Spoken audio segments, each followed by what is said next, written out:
The Independent National Electoral Commission, INEC, says it is fully prepared for the June 20 Ekiti State Governorship Election, even as it steps up preparations for the 2027 general election. At a consultative meeting with political parties in Abuja, INEC Chairman Professor Joash Amukpiton said the Commission had completed key logistical, technological, and operational arrangements for the Ekiti poll. Amukpiton also announced that by-elections in 6 constituencies across the country would hold on the same day as the Ekiti election, assuring stakeholders that security and technological safeguards had been put in place.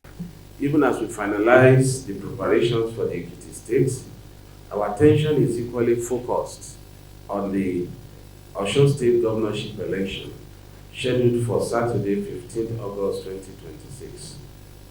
The timetable and schedule of activities for the election are already being implemented. I urge all political parties to comply strictly with the prescribed timelines and regulatory requirements. The lessons learned from Ekiti will further strengthen our preparations and enhance the efficiencies of the operation of Osun State. Before proceeding further, I consider it necessary to address some recent judicial pronouncements.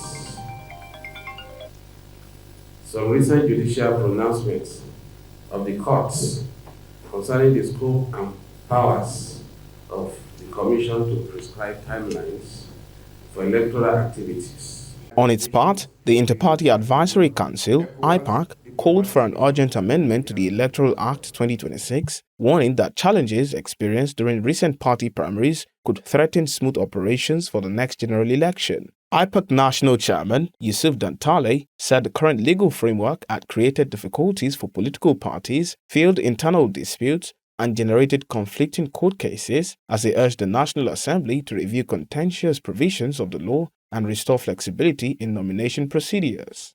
IPAC maintained then, as it does today, that political parties should retain the flexibility to determine the most appropriate method of selecting their candidates, provided such processes remain democratic, transparent, and consistent with constitutional principles. We communicated this concern to relevant national institutions and also drew the attention of the international community, including the United Nations, the European Union, the ECOWAS, diplomatic missions, and Nigerians in the diaspora. As preparations for the Ekiti governorship election gathers momentum and political parties intensify activities ahead of the 2027 general election, INEC says sustained collaboration with stakeholders and adherence to the rule of law remain critical to strengthening Nigeria's electoral process and deepening democratic governance.